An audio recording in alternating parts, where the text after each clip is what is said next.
That would be so funny. Wouldn't be funny at all, but it kind of would be funny if I got sued.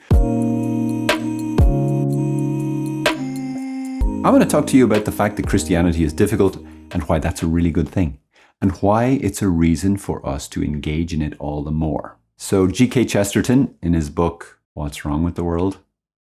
I think, he said this line, which I'll probably get wrong. The Christian ideal has not been tried and found wanting. It's been found difficult and left untried. It's so often that our faith is rejected before it's even tried. Now, there's lots of people who they've engaged with it and they're like, whatever.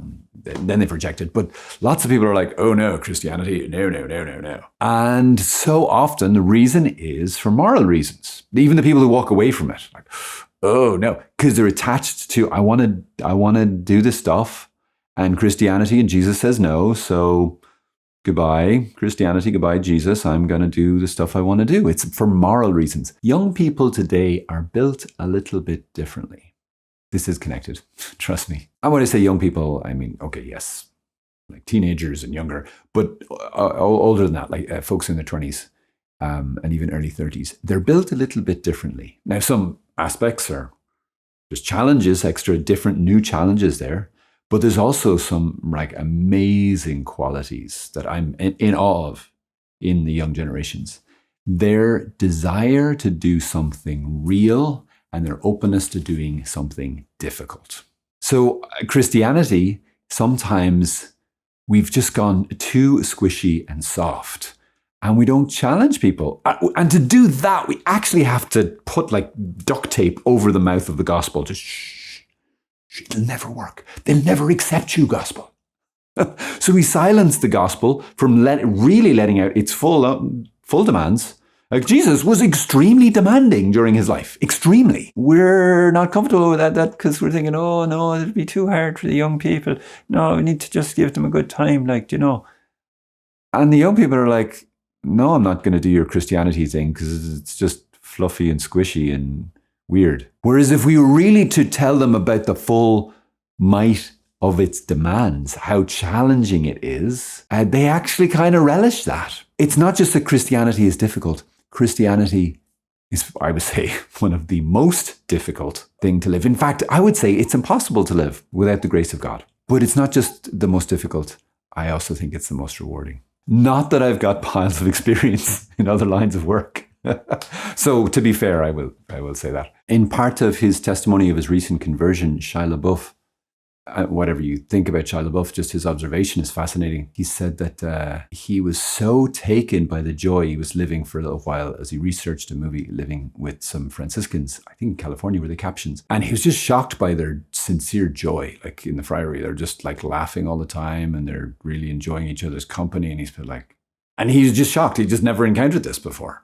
Which to me, when I hear that, I'm like, what? Didn't he followed them in the car?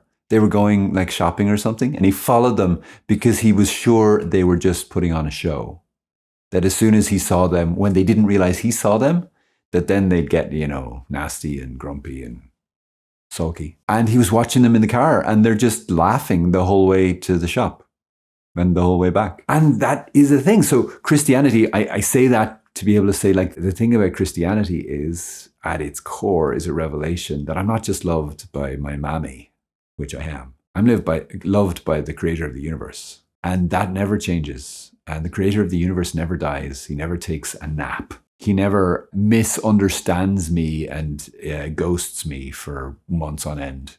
He's always available. He's always ready to forgive. He's always ready to talk about it. That is extraordinary to have that in your life. That's life-changing to have in your life. That source of love. My main point is try it before you reject it. And I mean really try it. By his grace. Try to do the thing you can't do, which is to follow Jesus. Even if you're like, no, I don't want to. It's all icky and difficult and high demanding and I don't want to give up all this stuff and I don't want to change my thinking and I don't want to change my feeling. I don't want to surrender my life to him. No, ew. Okay, but then just know that you haven't rejected Christianity. Okay? Because you don't know it. You haven't tried. You can only know it from the inside, like any family. You can't know a family by looking through the window. You have to enter in the door and get to know them, get to know their hearts, and so too with God. If you relish doing something difficult, yeah, this is definitely the one to choose. So on that basis alone, I say it's a really good idea. Anyway, there you go. That's a bit of a weird one, I realize. But sure, look, sue me. That would be so funny. Wouldn't be funny at all, but it kind of would be funny if I got sued for doing a weird video. All right, God bless you.